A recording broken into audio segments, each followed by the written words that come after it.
Yeah.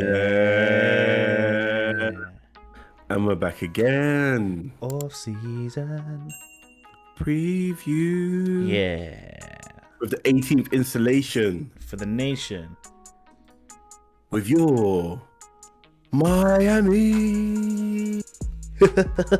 Heat. I wanted to do what the dead commentators do when they're like, with your Miami Heat. You know what's the deadest thing is when you're the away team and they announce your name and they say small forward from Akron, Ohio, 6'8", LeBron James. What's that, fam? Small forward from Marquette, Jimmy Butler. Small forward from Kentucky, power forward from Kentucky, Bam Adebayo. And then the coach gets no respect. Eric Spoelstra's the coach. Alright, let's dig deep in this deal. Let's go, Miami Heat. Have you noticed that when you get to the upper end of the echelon of the NBA teams, it's harder to figure out when the teams were last relevant? Well, they're always relevant. It's weird because I knew you were about to ask me when was the team last relevant, and my heart is telling me LeBron James, D Wade, but then my mind is telling me this team was in the NBA Finals 2 years ago. Actually, bro, round of applause for Miami, fam, for being a very consistent franchise, bro. Because I'm not gonna lie, I'm not saying we're the best when it comes to NBA knowledge, but for the most part, we got a decent wealth of knowledge. I'm really trying to think the last time this team was irrelevant. Well, they won in 2006, didn't they? So it's gonna be before that. Even because the Dwayne Wade was still there though. The Dwayne Wade was still there, so it was still relevant. And then the whole I'm taking my talents down to South Beach thing happened, and then they still kind of say it's probably, actually, to be fair, it's probably that middle little bit in it from like 2015. The gap is so small. It might even be a season. It's so small that I don't think that counts, bro. I think we're talking like, I can't even say Alonzo Mourning days, fam. I'm talking from when the team became a team, bro. That's probably the last time they were. Hey, shout out Miami, man. Shout out you guys. Nah, we might need you guys in the comments. Let us know when the last time your team was irrelevant in it. Shout out to Miami Heat, bro. That's good because it took. I can barely think of it. Who's a player to watch, Clumsy? He's player to watch. No, he's the best player. Oh, that's why it's Jimmy Butler, isn't it? Jimmy Butler. Jimmy Buckets Butler. My player to watch. Go on. He's such an interesting player. That's your like star player. Yeah, he's weird because he almost shouldn't. It's like he almost doesn't have the sound or the look. I say look. I don't mean physical look, but I just mean like he doesn't really come across as being a star player, innit? He's such a like Memphis Grizzly type guy, like that grit kind of. Yeah, but it's 30 though, because it's like it's 30. Right. But like, it'd be better if he was like not like trying to hate on him. I think he'd be better if he was like his second best player or something. If you get what I mean. I see what you mean. Come at me, though, I see what you mean. My player to watch. Who's my player to watch? It's got to be Mr. Celebrity himself, Mr. Miami Beach. I want to start calling him Mr. Miami Beach. Hey, copyright thing. Next thing with the plus t-shirt, Mr. Miami Beach. That's Mr. Miami Beach. Tyler Hero, Mr. Breakfast Cereal, Mr. Music Video, Mr. Hitting Up the Clubs, Popping Bottles, Mr. Tyler Hero. Someone that I actually liked, and I actually went back, I think it was last season or the season before, and I was watching his YouTube like hoop mixtape sort of thing, and I was thinking, this guy's 30, fam, and I liked him, but for some reason, I don't know what it is. He's in the Russell Westbrook group where like people just don't rate him. Like, I don't get it though. He's doing a lot of that. For what it seems like, he's doing a lot of that celebrity stuff. Yeah, but he is a celebrity though. But like you know how they always want you to like earn it a little bit more. At least give me like 4 or 5 solid seasons. Like, you know what I mean? Like someone comes. I'm telling you now, yeah, that a lot of that within. I'm not saying it is mainly caused by this, but some of that's got to come from jealousy. If someone's coming up to you saying, "Hi, Mr. Hero, yeah, we want to put your face in a box of cereal. We're gonna pay you X amount of money." Why not? Why not? I think the problem comes, I'm obviously an insider for the Miami Heat will be able to tell you more, but the problem only comes if they think he's putting that before basketball. Oh no, yeah, I'm not co-signing that. I'm not co-signing that. If he's putting all of that stuff before basketball, then that's a problem. But I can't really come training because I got a little photo shoot. Yeah, get the hell out of here. Yeah, I mean, but like if he's putting in the work, bro, you can't. That's just like you said, it's just hating it. But so I need to see if he can bounce back, come back, improve, average like 20. Because he dropped from starter, to 6th man. They dropped him. If you could be that would be good. If you could be a 36 man and give you 15 points a game, like, but you know, them occasional times you might drop 25 here. Yeah, that's that'd be calm. Yeah, there's not many people like that in the league, though. No, not a lot. There's not. The sixth man. I know it sounds weird to say, yeah, but I feel like the sixth man is like a dying thing. No one wants to be sixth man anymore.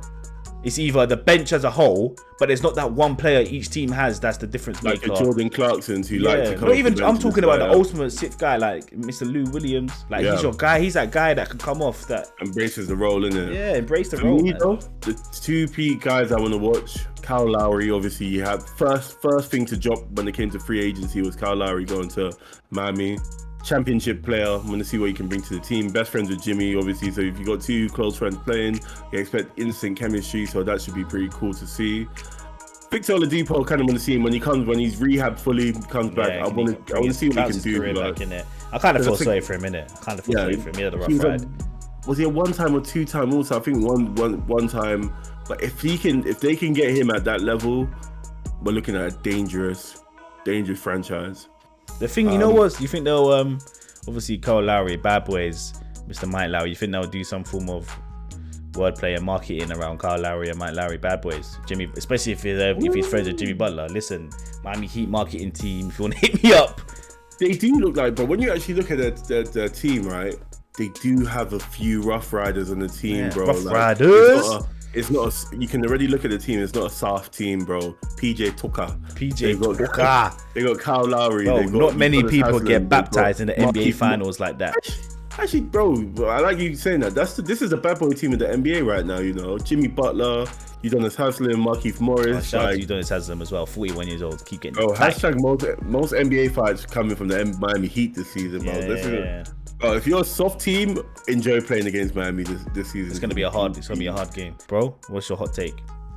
I think this was one of the better roster improvements. Oh yeah. Very solid. And it's actually kind of deep. So at the same time, like solid players that they're not.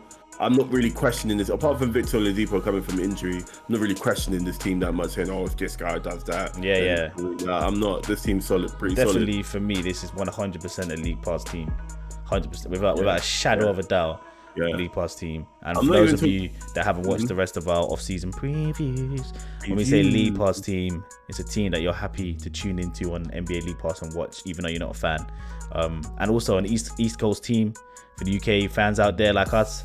Early. This team, why it's a league pass team for me is because it's not a bunch of high flyers or anything on the team, but I just reckon they're gonna, whatever Eric Spoelstra conducts or comes up with, I think is gonna be a good version of basketball. We're gonna see from the team, innit? It's just gonna be a good team to watch, bro. What are you saying for the seeding? Biggest improvement, where you putting them then?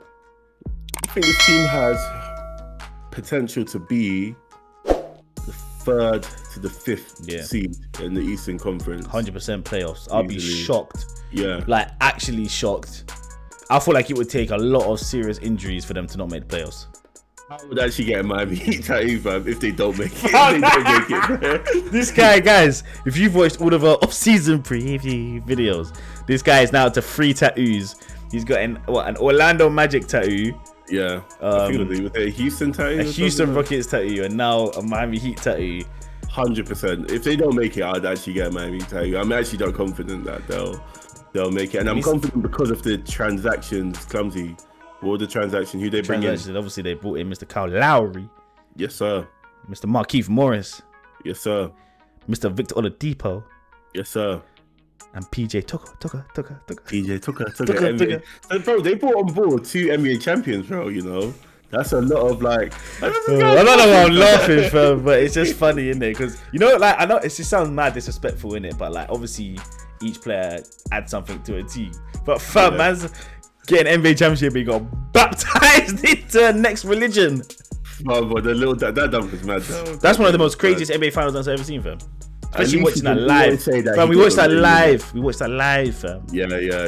And but that's the thing, though. At the end of the day, man's got his ring in it, so he can just look at me and be like, "Shh, heart, yeah, man."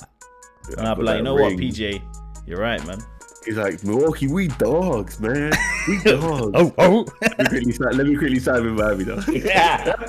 Oh. Can we get them checks though? Get them checks. Yeah, no draft picks, upcoming draft. But to be honest with you, such a deep team that they're in win now mode. Man. Yeah, they're going for it. They're going for it. So it doesn't matter if they get like a draft pick come through or not. Who's their coach? Obviously, Mr. Eric. Mr. started in the video room. I'm thinking now, apart from Greg Popovich, right? Now that Rick Carlisle's left as well, even he's probably one of the coaches that's been the most consistent with a team as well. Been with that team. I can't think of anyone else apart from Greg Popovich, innit? Mr. Greggy. Okay. I know you've seen the episode, but shout out to Eric Spoelstra. Shout out to them. Oh yeah, shout out to Eric Spoelstra as well. He's actually the American dream of NBA coaches. Man went from really worked his way up. Yeah, he really worked his way up. And he appears in a lot of hip hop bars. He does. And Pat Riley as well. Control the heat like Pat Riley. Them bait bars. So far to note, this is probably the first team we've done, apart from actually Golden State. Sorry, but that's a West team, isn't it? So. For the East, that looks like they're a contender, ready for. Oh yeah. Yeah, and bro, like you said, they made it to the finals like 2 seasons ago. Yeah, but it's the bubble finals, isn't it? Bubble finals. Bubble finals. But yeah, any Miami Heat fans, if we missed something or there's something you guys are looking forward to see or you agree with us, let us know in the comments. Hit us up. If you don't agree with us, hit us up. Tell us why we're fools. But guys, like, comment, subscribe. See you in the next episode. Peace. A-Town.